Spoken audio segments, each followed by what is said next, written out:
আপনাদের সবাইকে ওয়েলকাম করছি। আজকে হচ্ছে নীলানের সেকেন্ড বার্থডেতে আমরা আসছি, তো পুরো ব্লগটি আপনাদের সাথে শেয়ার করতে যাচ্ছি। আশা করছি আজকে ব্লগটা অনেক বেশি ভালো লাগবে। আর এই হচ্ছে বার্থডে বয়ের মা, মার কাছ থেকে এখন কিছু শুনবো। তো আপু বলো আজকে অ্যারেঞ্জমেন্ট সম্পর্কে এবং কেমন লাগতেছে আমরা সবাই আসছি। ভালো লাগতেছে তোমরা আসছো, সবসময় তো তোমাদেরকে মনে করি, সবাই তো কিসের জন্য একসাথে হওয়া হয় না, একসাথে হলে ভালো লাগছে। আশা করি আমরা সবাই এনজয় করবো, অনেক বেশি এনজয় হবে। তো পুরো ব্লগটা দেখতে থাকো।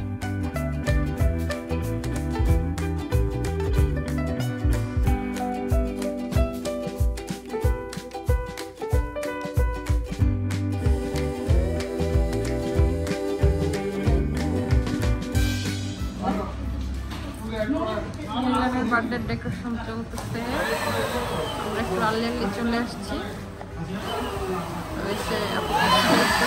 মিলান আর তাহানি যে বার্থডে বয়,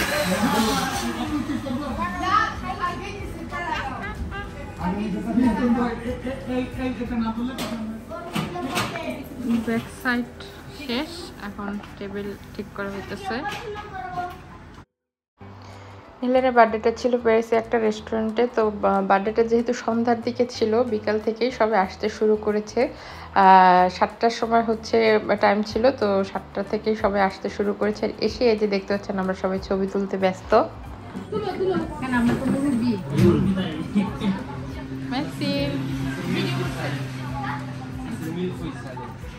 আমরা এখন নিচে আসছি চা খেতে, সবাই মিলে চায়ের আড্ডা দিতে।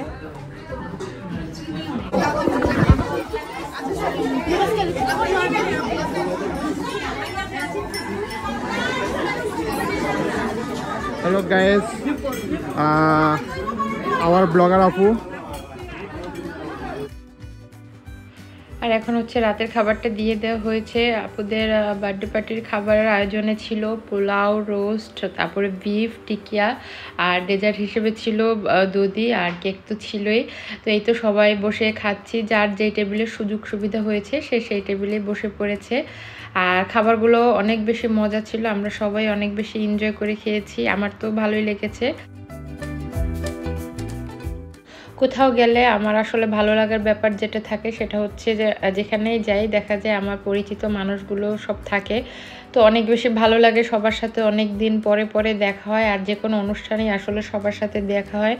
আর বিদেশের মাটিতে যখন বাংলাদেশি সবাইকে পাই, এটা আসলে অনেক ভালো লাগার একটা ব্যাপার হয়ে দাঁড়ায় আমার জন্য। খুবই ভালো লেগেছে, খুবই এনজয় করেছি। আর এই যে এখন সবাই খাবার খাচ্ছি, খাবার খাওয়া শেষ করে এই যে কেক কাটার পর্বে আমরা এখন চলে যাব। আর এই যে কেকটাকে ওরা একটু হাতে ডেকোরেশন করে নিচ্ছে। আর তাহানের বাবা তো আমাদেরকে ড্রপ করে দিয়ে ও চলে গিয়েছিল, তো আবার আমাদের সাথে এসে জয়েন করেছে। আর তাহানোর বাবাকে পেয়ে তো খুবই এক্সাইটেড। এইদিকে রাসেল ভাই ছবি তুলে নিচ্ছে সবার। আর খাওয়া দাওয়া শেষ করে সব ভাইয়েরা বসে একটু আড্ডা দিচ্ছে।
কেক সার্ভ করা হচ্ছে সবাইকে।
এই ছিল নীলানের বার্থডে ব্লগ। আশা করছি আমার সাথে সাথে আপনারাও অনেক বেশি এনজয় করেছেন।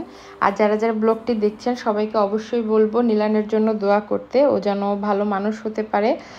আর সবাই মিলে কিন্তু সন্ধ্যাটি খুব বেশি উপভোগ করেছি আমরা। লাস্টের দিকে যেহেতু নাচ ছিল, তো সবাই মিলে অনেক বেশি এনজয় করেছি। Thank you so much Nipu আপুকে এত সুন্দর একটা আয়োজন করার জন্য এবং আমাদের সবাইকে ইনভাইট করার জন্য এবং একত্রিত করার জন্য। আজকের ব্লগটি এ পর্যন্তই, বিদায় নিচ্ছি আজকে। দেখা হবে নতুন ব্লগে। সে পর্যন্ত সবাইকে আল্লাহ হাফেজ।